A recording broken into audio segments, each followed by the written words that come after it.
जय श्री कृष्ण। गणेश महोत्सव की आप सभी को बहुत बधाई। गणपति यानी समस्त गुणों के जो अधिपति हैं उन्हें गणपति कहते हैं। कोई भी शुभ कार्य आरंभ करने से पहले हम श्री गणपति जी की आराधना करते हैं, अर्थात शुभ कार्य का श्री गणेश करते हैं। गणेश यानी समस्त गुणों के ईश्वर गणेश। गणपति जी विघ्नहर्ता तो हैं ही, साथ में विघ्न करता भी हैं। कार्य शुभ हो और सद्भावना से समाज के कल्याण हेतु किया जाए तो गणेश जी विघ्नहर्ता हैं। परंतु अगर किसी अशुभ भावना से किसी को नुकसान पहुंचाने के लिए समाज में अकल्याण की भावना से किया हो तो गणेश जी विघ्नकर्ता भी होते हैं। गणेश जी बुद्धि और विद्या के दाता हैं। कोई भी शुभ कार्य करने से पूर्व हमें गणपति जी की आराधना करनी चाहिए। अगर हम जीवन में गणपति जी के गुणों को उतारें तो हमें प्रॉस्पेरिटी और सक्सेस दोनों मिलती हैं। तो चलिए गणपति जी के गुणों को देखते हैं। गणपति जी के एक एक अंग को देखें तो जीवन जीने का तरीका और समझने की सही धारणा मिलती है। गणपति जी का सिर चौड़ा है। चौड़ा सिर यानी ज्ञान से भरा हुआ, प्योरिटी और डिविनिटी से भरा हुआ सिर। विशाल बुद्धि का प्रतीक। उनकी आंखें छोटी हैं। छोटी यानी दूरदर्शिता। जब हम दूर की कोई चीज देखते हैं तो हम अपनी आंखें छोटी बना लेते हैं। यानी कोई भी कार्य दूरदर्शी होकर बुद्धि द्वारा सोच समझ कर किया जाए तो सफलता मिलती है। उनका मुंह छोटा होता है। छोटा मुंह विशेषता कम बोलना, और उनके कान बड़े हैं यानी ज्यादा सुनना।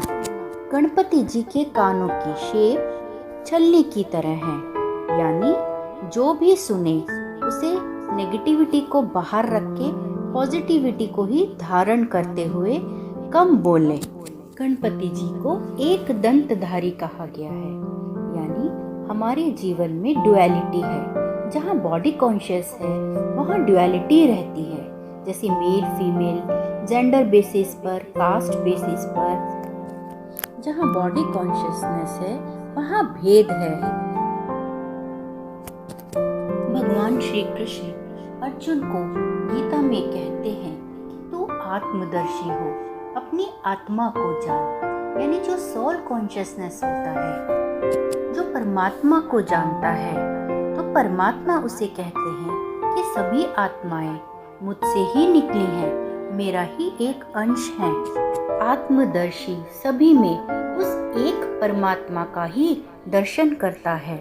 ये भेद और डुअलिटी सोल कॉन्शियसनेस से ही खत्म होती है। इसीलिए गणेश जी को एक दंतवंत कहा गया है। गणेश जी की सूंड की विशेषता है कि सूंड किसी भी भारी से भारी चीज को उठा भी लेती है, किसी वृक्ष को उखाड़ भी देती है और किसी को प्यार से संभाल भी सकती है। आत्मदर्शी मनुष्य यानी जैसे सोल कॉन्शियसनेस का ज्ञान होता है, वो लविंग भी है, प्योर भी है और ईश्वर की शक्तियों से भरा हुआ है, यानी पावरफुल भी है। Spirituality means perfect balance of love and power. इन दोनों का परफेक्ट बैलेंस सूंड द्वारा दिखाया गया है। गणेश जी का पेट बड़ा दिखाया है, यानी उनके पेट में सभी समा जाता है। संसार की सारी नेगेटिविटी को वो समा लेते हैं। तो सोल कॉन्शियसनेस में मनुष्य हर एक में ईश्वर का रूप देखते हुए उनकी नेगेटिविटी को अपने पेट में ही पचा ले, इधर का उधर ना करे। गणेश जी की 4 भुजाएं हैं। पहली भुजा में कुल्हाड़ी है। कुल्हाड़ी ज्ञान का प्रतीक है। जो स्वयं के विकारों को काट सकता है वही ज्ञान है। दूसरे हाथ में रस्सी है जो संयम का प्रतीक है, यानी सभी मर्यादा को रस्सी में बांध कर रखना। ज्ञान द्वारा जब विकार नष्ट होते हैं तो संयम द्वारा अपने जीवन को बैलेंस करना है। तीसरा हाथ ब्लेसिंग देता हुआ दिखाई देता है, यानी कि सभी को आशीर्वाद, दुआएं, प्रेम और हैप्पीनेस देते हुए अपने जीवन में आगे बढ़ें। चौथे हाथ में मोदक है, यानी लड्डू। लड्डू को बनाने में कितनी मेहनत लगती है, यानी जब बहुत मेहनत से सफलता हाथ आए तो उसे अहंकार न बनाएं। सफलता को अपने हाथ में रखें। सफलता रूपी मिठाई को समाज में बांटें।